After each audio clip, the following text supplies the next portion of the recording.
Bismillahirrahmanirrahim. Assalamualaikum warahmatullahi wabarakatuh. Waalaikumsalam warahmatullahi wabarakatuh. Sahabat UPEX, ketemu lagi dengan saya Muhammad Akbar di channel YouTube upex.co.id. Channel ini bisa Anda nonton di YouTube, bisa Anda dengarkan di Spotify, dan beritanya pastinya Anda bisa baca di Harian Ujung Express dan portal upex.co.id. Hari ini kita alhamdulillah telah kedatangan tamu, Bapak Fahmin Amirullah. Beliau adalah Kepala Perwakilan Bursa Efek Indonesia di Sulawesi Selatan. Assalamualaikum, selamat pagi Pak. Waalaikumsalam warahmatullahi wabarakatuh. Terima kasih Pak. Di sebelah beliau ada Pak Ashabul Kahfi. Beliau adalah Kepala Cabang Pintrako Sekuritas. Perusahaan ini adalah perusahaan yang bergelut di bidang di saham. Kalau Anda pemain saham pasti tahulah perusahaan ini. Baik, hari ini kita akan banyak menggali terkait dengan bagaimana sih bertransaksi di saham, bertransaksi di bursa efek, bagaimana keuntungannya, dan siapa saja sih yang boleh bermain di situ, apakah susah ataukah bagaimana. Nah, kita akan dengarkan dulu penjelasan dari Pak Fahmin. Sekedar bocoran, saudara teman-teman, pada waktu pandemi kemarin, seluruh sektor usaha itu pada redup. Ternyata ada sektor alternatif yang bisa memberikan cuan yang banyak bagi masyarakat, yaitu sektor ini, pasar saham sebagai alternatif untuk investasi. Nah, lebih lengkapnya lebih baik kita dengarkan langsung dari Pak Fahmin, Kepala Perwakilan Bursa Efek Indonesia Sulsel. Silakan Pak Fahmin Amirullah. Ya, baik. Terima kasih Pak Akbar. Baik, Assalamualaikum warahmatullahi wabarakatuh. Waalaikumsalam. Dan selamat siang, Bapak Ibu pemirsa ya Pak. Pemirsa dari Ujung Pandang Express ya, melalui kanal YouTube ya. Iya Pak. Iya. Jadi alhamdulillah senang sekali bisa menghadiri undangan dari Ujung Pandang Express dalam podcast hari ini. Dan hari ini saya juga bersama rekan saya dari Pintrako Sekuritas, Ashabul Kahfi ya. Beliau adalah Kepala Cabang dari Pintrako Sekuritas Makassar. Dan tema kita hari ini adalah milenial, Pak. Ya, dan saya rasa Kahfi ini juga mewakili milenial, bukan hanya sebagai investor, tapi sebagai profesional yang berprofesi di pasar modal, seperti itu Pak.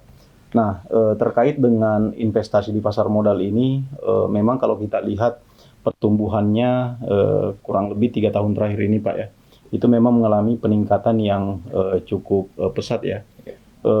Di awal pandemi memang ada kekhawatiran bahwa semua kegiatan sektor bisnis termasuk pasar modal akan mengalami kemunduran gitu Pak.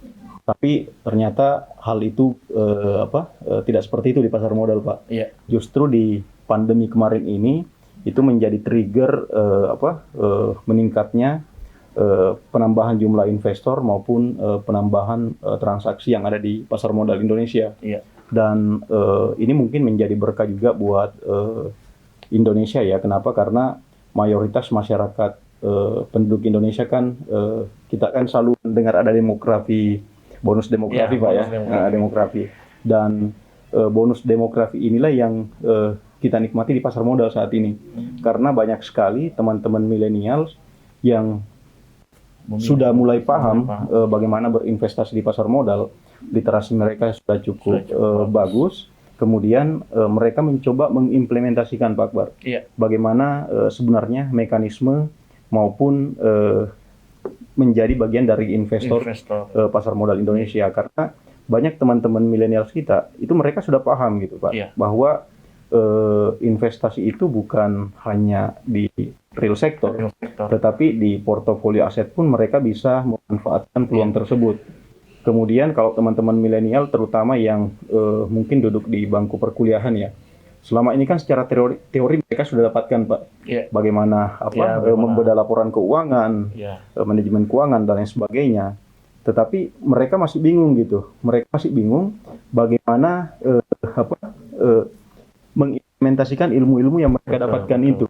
Nah, melalui pasar modal ini, mereka bisa dengan mudahnya mengimplementasikan ilmu-ilmu yang didapatkan itu melalui bedah laporan keuangan, kemudian mengambil suatu keputusan investasi. Ya. Karena berinvestasi di pasar modal itu tidak seperti dulu, Pak Akbar. Iya. Kalau dulu mungkin waktu zaman-zaman awal Pak Akbar meliput di ekonomi ya, itu sangat terbatas orang yang mau berinvestasi di pasar modal. Karena kesan pasar modal dulu itu sangat eksklusif, Pak. Ya.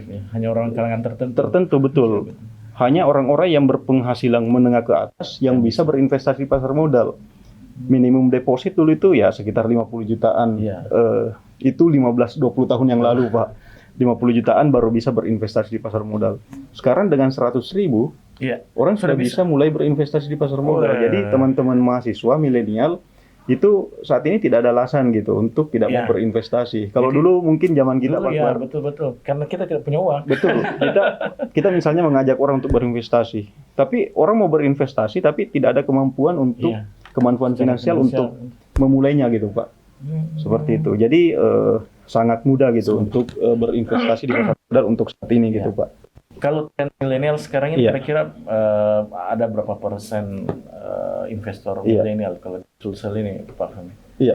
Kalau Juli ya, Pak, yang kemarin sempat saya capture, kalau kita ambil range usia 18 sampai 30 tahun, komposisi investor kita di Sulsel itu 62% itu adalah 62%. Usia 18 sampai 30%, Pak. Wow, Sementara usia 31 sampai 40 tahun itu 22,5%. Iya. Yang lebihnya itu 40 itu 15%. Berarti dominan ada umur-umur milenial. Dominan umur milenial untuk saat ini, Pak.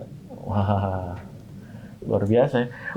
Tapi apa yang menyebabkan menjadi mudah selain tadi bahwa bisa dengan kemampuan finansial yang cukup, pasti ada hal lain yang bisa memicu mereka berinvestasi. Apakah prosesnya yang mudah ataukah bagaimana? Sebelum ke prosesnya mungkin dari sisi literasinya dulu, Pak. Saya rasa masyarakat Indonesia khususnya milenial saat ini itu secara literasi mereka sudah mengalami peningkatan yang cukup bagus sekali, Pak. Kenapa? Karena kanal-kanal informasi mengenai bagaimana berinvestasi di pasar modal itu sangat mudah mereka dapatkan, Pak. Kalau dulu mungkin Pak Akbar menulis dalam Ujung Pandang Express misalnya, mereka baru paham ternyata pasar modal seperti ini. Tapi setelah tulisan itu tidak ada, mereka bingung lagi untuk mendapatkan informasi itu. Tapi sekarang melalui sosial media mereka bisa mendapatkan informasi-informasi itu. Kemudian kita juga di Bursa Efek Indonesia beberapa tahun ini fokus juga dalam sosialisasi dan membuka kerjasama dengan perguruan tinggi melalui galeri investasi. Kemudian bukan hanya dengan perguruan tinggi, Pak, kita sekarang juga sudah membuka akses untuk non perguruan tinggi dalam pengembangan galeri investasi, sehingga masyarakat maupun teman mahasiswa itu sangat mudah mendapatkan informasi bagaimana berinvestasi di pasar modal. Di saat kemudahan yang Pak Akbar sebutkan tadi, kalau dulu kita mau buka rekening efek itu mungkin dibutuhkan waktu 1 sampai 2 minggu, Pak, baru mereka bisa berinvestasi. Sekarang hanya hitungan hari itu sudah bisa melakukan pembukaan rekening efek dan langsung melakukan transaksi pada saat itu juga. Apalagi sudah ada aplikasi-aplikasi. Betul. Iya. Kalau dari tanggapan teman-teman milenial, apakah dulu kan kita masih ada kekhawatiran kalau kita simpan uang di sini bisa tumbuh nggak? Minimal kembalilah. Nah, bagaimana dengan secara psikologis investor milenial? Kayaknya rada berani-berani ya. Atau gimana nih, Pak? Kalau dulu memang ada kekhawatiran seperti itu, Pak. Jadi kita kan memang berinvestasi bukan hanya sekedar mencari cuan gitu, Pak ya. Tetapi juga mengharapkan ada keamanan dari instrumen investasi tersebut. Nah, dulu kalau Pak Akbar ingat,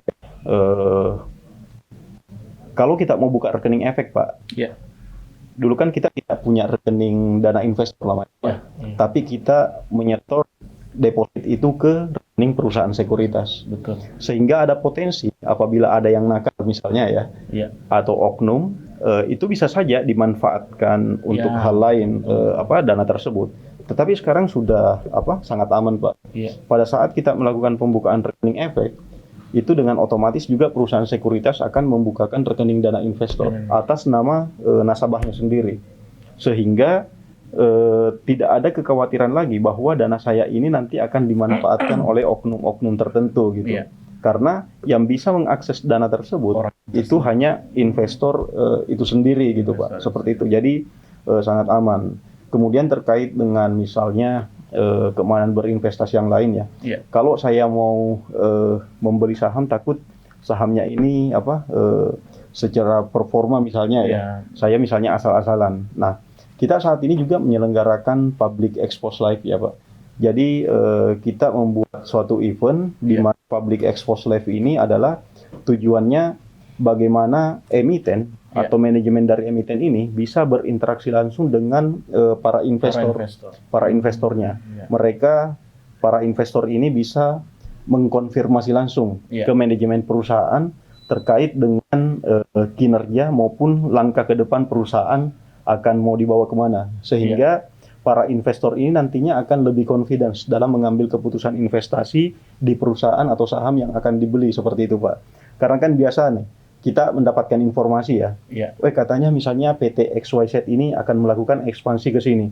Tetapi betul apa tidaknya kan kita harus mengkonfirmasi ke perusahaan yang bersangkutan gitu, Pak. Nah, public expose live ini itu adalah momentum buat investor untuk mendapatkan informasi secara valid terkait dengan kinerja maupun langkah ke depan perusahaan akan seperti apa. Dan ini kita gelar dari tanggal 12 sampai 16 September itu secara live.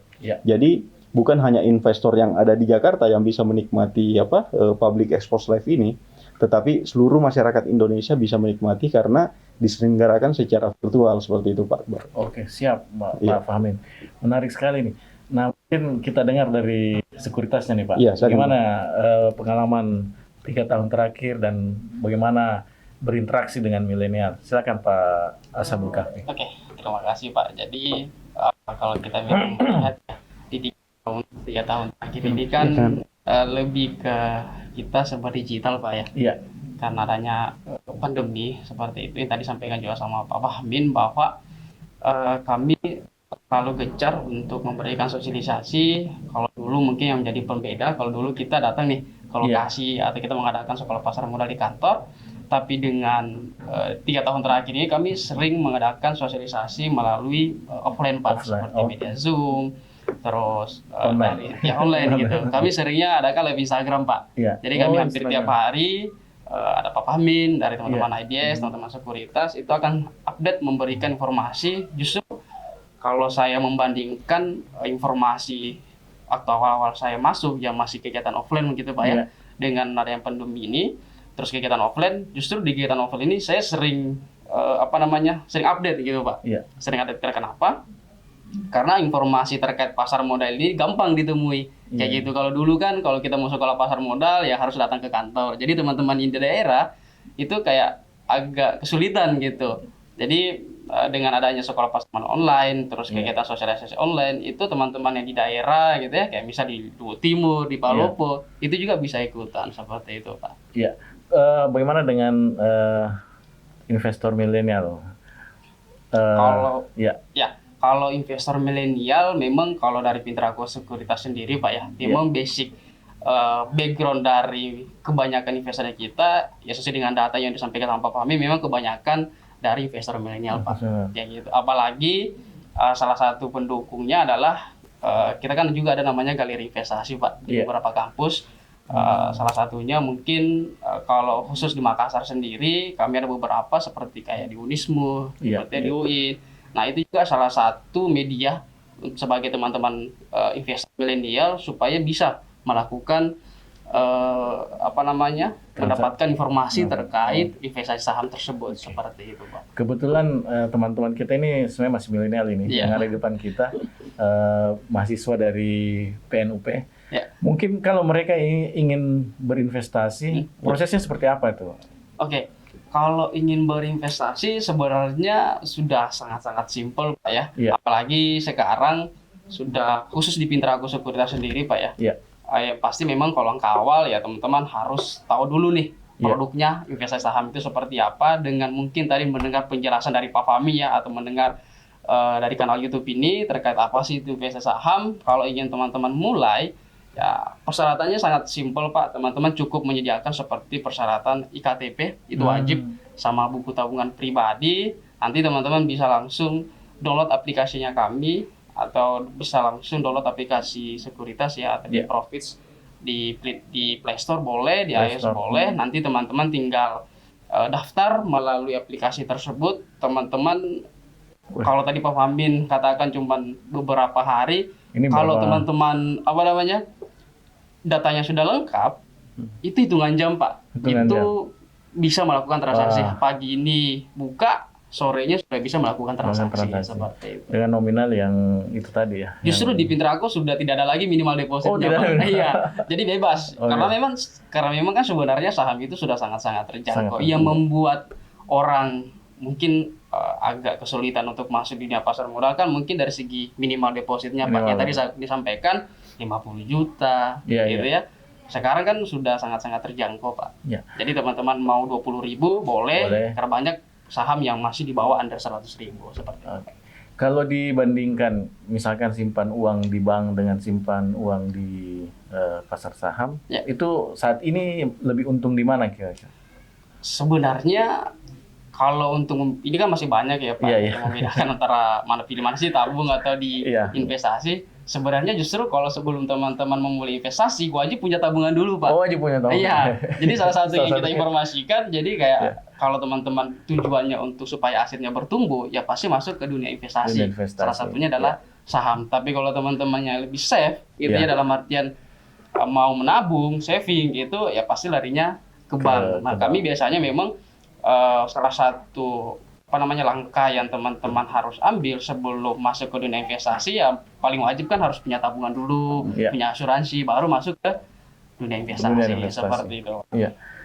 Kira-kira 1 pekan lalu ya ada berita bahwa bunga bank sekarang itu sudah hampir 0%. Jadi menabung di bank itu sudah betul-betul hanya untuk menyimpan uang. Nah, bagaimana dengan geliat perusahaan-perusahaan lokal dalam pasar saham Pak Fahmin? Kalau tadi kan kita bicara investornya, kalau ini bagaimana dengan perusahaan yang ada di Makassar? Kita sebenarnya memang tidak fokus hanya ke mengajak masyarakat untuk berinvestasi di pasar modal Pak ya. Tetapi juga turut mengajak perusahaan-perusahaan lokal yang ada di Makassar ini itu bisa memanfaatkan pasar modal juga untuk mendapatkan pendanaan, baik melalui penerbitan obligasi maupun penerbitan atau menjual saham ke masyarakat gitu Pak. Dan pada prinsipnya kalau kita lihat banyak sekali perusahaan-perusahaan di Makassar ini yang sudah cukup potensial untuk lantai di bursa gitu Pak. Cuman memang kan balik lagi ke perusahaannya Pak. Karena dari sisi pada saat menjadi perusahaan publik itu kan memang ada konsekuensi yang harus dipenuhi gitu Pak. Bahwa mereka harus lebih profesional. Kemudian dari GCG-nya juga harus diperhatikan seperti itu. Dan kita beberapa kali Pak, kayak kemarin saya ada salah satu perusahaan di Makassar ini, kita melakukan sosialisasi, kami hubungkan dengan perusahaan underwriter yang ada di kantor pusat untuk bagaimana cara mereka untuk bisa memanfaatkan pendanaan di pasar modal seperti itu. Saat ini ada berapa perusahaan dari? Iya, kalau saat ini sudah ada 808 ya, total jumlah emiten yang ada di Bursa Efek Indonesia. Kemudian yang di Sulawesi Selatan sendiri itu ada kayak GNTD Pak, yang di Tanjung Bunga, itu sudah terdaftar juga di Bursa Efek Indonesia. Kemudian ada PT Vale Info, kemudian ada juga yang di Gerahapena ini berkantor, kalau tidak salah Pak, yang HDIT ya, Hensel Devos Indonesia. Itu kantornya di Gerahapena itu juga sudah listing di Bursa Efek Indonesia. Kalau untuk investasi, kira-kira saat ini saham yang lagi bagus-bagusnya apa nih? Nah, mungkin bisa jawab ini.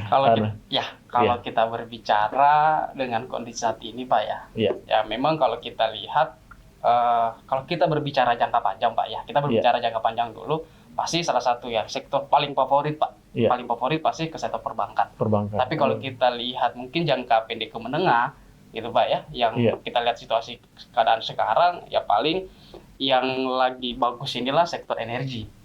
Salah satunya seperti kalau kita lihat mungkin data hari ini ya, beberapa kayak harga-harga komoditas seperti Iya. nikel, timah itu melakukan mengalami kenaikan Pak dari sektor Iya, komoditasnya. Nah, nikel, itu nikel, yang Pak. membuat saham-saham seperti yang bergerak di bidang tersebut seperti KNK tambang itu juga akan berimpact positif terhadap kenaikan harga komoditas tersebut seperti itu. Jadi kalau untuk saat ini ya mungkin teman-teman bisa mencermati di saham-saham sektor komoditas, Pak. Tapi Iya. kalau untuk jangka panjang masih favorit di keuangan, Pak. Di keuangan. Iya, salah satunya mungkin subsektornya di perbankan. Iya. Seperti itu. Kalau teman-teman milenial senangnya main di mana, sektor apa? Kalau milenial biasanya Pak ya, kalau milenial kan kebanyakan, karena ada beberapa Pak ya, Iya. biasanya dia cari-cari saham-saham yang consumer Pak, kalau milenial. Ya mungkin karena konsumer ini yang masih banyak yang masih under, masih murah gitu Pak ya. Iya. Terus juga mungkin karena produknya mereka tahu gitu ya. Kayak misal Unilever mungkin, dia sangat favorit tuh. Paling kalau kita pergi sosialisasi di kampus gitu Pak ya. Iya. Paling saham yang paling ingin dia beli gitu ya, paling dia kepengen untuk beli adalah salah satunya adalah Unilever, Pak. Unilever. Iya. Ya seperti itu, karena mungkin produknya yang mungkin dia pakai ya, Iya. dari bangun pagi Bangun pagi bangun tidur sampai tidur lagi produknya dia pakai Iya, gitu Pak. betul. Seperti itu. Baik. Oke, luar biasa perbincangan kita hari ini Pak Fahmin, Pak Ashabul Kahfi. Mungkin di ujung diskusi kita mungkin ada yang ingin disampaikan kepada penonton kami, pemirsa kami, pembaca kami sebagai sebuah kesimpulan mungkin. Ya. Silakan. Ya baik, makasih Pak Akbar. Jadi melalui kesempatan ini kami tidak henti-hentinya ya untuk mengajak masyarakat khususnya pemirsa dari Ujung Pandang Express Iya.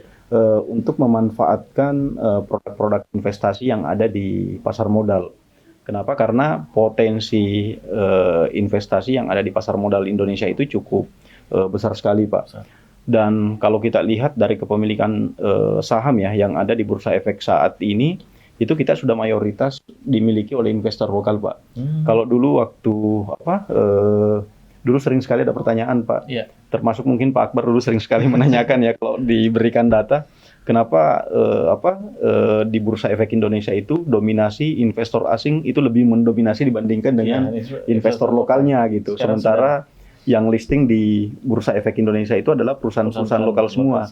Artinya dividen atau laba yang mereka hasilkan itu nanti Keluar. sebagian besar dinikmati Iya. oleh investor asing. Iya. Tapi kalau kita lihat data Pak Akbar dari tahun 2020 kemarin pas pandemi kemarin Iya. itu sudah berbalik, Pak. Oh, Dominasi banyak. investor domestik itu jauh lebih sudah mendominasi dibandingkan dengan investor asing. Kalau 2020 kemarin itu masih sudah 50% lebih, Pak. Kalau pasca sebelum pandemi itu Masih 48% itu hanya dimiliki oleh lokal. investor lokal, 51% lebih itu dimiliki oleh investor asing. Bahkan pernah di atas 70% itu 70%. investor asing yang menguasai. Jadi sekarang mungkin momentum yang tepat ya buat kita semua untuk memanfaatkan pasar modal, terlebih sumber-sumber informasi termasuk Ujung Pandang Express itu bisa dijadikan suatu referensi untuk mendapatkan informasi mengenai produk-produk investasi yang ada di pasar modal seperti itu, Pak. Iya, baik. Artinya kalau kita lihat sekarang komposisi investor di pasar saham, Iya. bahasa media ini tangan-tangan asing sudah kurang ya. Kalau dulu kan kita takut kalau asing tarik anunya langsung Dananya drop. betul langsung drop. Ya, kalau dengan jumlah investor domestik yang lebih banyak, Iya. itu hal itu sulit. Iya. Iya. Lebih dominan investor lokal. Betul. Beda kalau investor asing Iya. sekali tarik anjlok. Langsung anjlok. Iya. kita menjadi tuan rumah di pasar modal kita modal sendiri kita, saat ini. betul. Tidak Kayak mungkin. tahun Ya. 2008 dulu Pak Akbar ya, pada Yes. saat ada kejadian luar biasa di Amerika, ya. Amerika tiba-tiba Ada krisis lembaga keuangan di sana yang ini, Iya. ya otomatis pasar modal kita Pasar juga langsung ini langsung, ya. terkena impact-nya gitu Pak. betul. Iya, mungkin Pak Ashabul Kahfi ada. Kalau dari saya, karena mungkin temanya milenial, Pak ya. Iya. Jadi mungkin kalau dari saya, mumpung ISG kita ya masih menunjukkan tren positif ya. Dalam artian teman-teman, karena kebanyakan Pak alasan milenial itu tidak mau masuk dunia investasi saham mungkin karena modal, gitu Iya. Pak. Jadi sebenarnya kan kita dalam dikatakan sukses dan tidaknya di dalam dunia investasi itu kan seberapa cepat Pak. Seberapa? Jadi semakin cepat itu semakin bagus gitu. Ya. Semakin cepat kita memulai, jadi jangan tunggu modalnya. Kalau modalnya kita tunggu banyak, Kapan? ya kapan gitu ya. Iya. Dalam artian mungkin karena ya mungkin kita merasa tidak cukup terus gitu Pak ya. Apalagi sekarang sudah sangat-sangat terjangkau, Yang penting teman-teman memulai dulu Pak. Iya. Istilahnya ya teman-teman pelajari dulu gitu.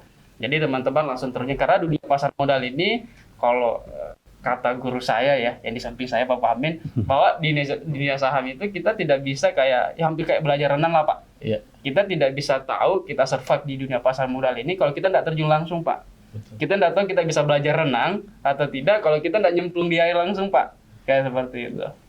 Berenang belajar sambil menyelam. Iya, kita langsung praktek gitu Langsung Pak. praktek. Iya, kita tidak, makanya kita kenapa hadir di kampus juga gitu Pak ya. Jadi teman-teman belajar di kampus tentang dunia pasar modal, bisa langsung praktek juga Pak. Jadi dia tahu, oh begini loh, di saham seperti ini, apa-apa keuntungannya dan risikonya seperti itu.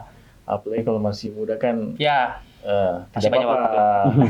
masih banyak waktu. iya.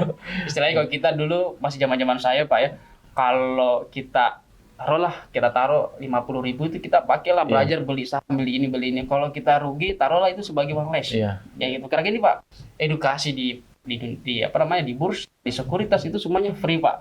Jadi tidak ada biaya yang kita keluarkan untuk mendapat informasi ini. Seperti itu. Jadi kalau 50.000 kita pakai jual beli saham ya minus 5%, ya taruhlah itu sebagai uang kursusnya kita gitu. Uang belajar ya. Wah, Jadi jangan belajar terus. untung Ya, harus untung. harus untung. Baik, teman-teman, ini kan temanya milenial. Saya yakin penontonnya akan banyak dari kalangan milenial, apalagi teman-teman kita ini di belakang sebagian besar dari siswa. Nah, mudah-mudahan perbincangan kita di channel Lupex ini bisa menjadi referensi Anda, bisa menjadi pemicu Anda untuk belajar berinvestasi di pasar saham. Karena yang dikatakan tadi, semenjak pandemi, pasar saham luar biasa. Dan saat ini pemain-pemain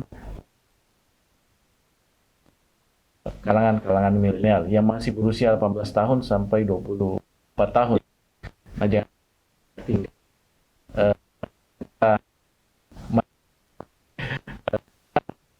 Tidak modal untuk main di pasar saham juga tidak sama seperti dulu. Cukup murah.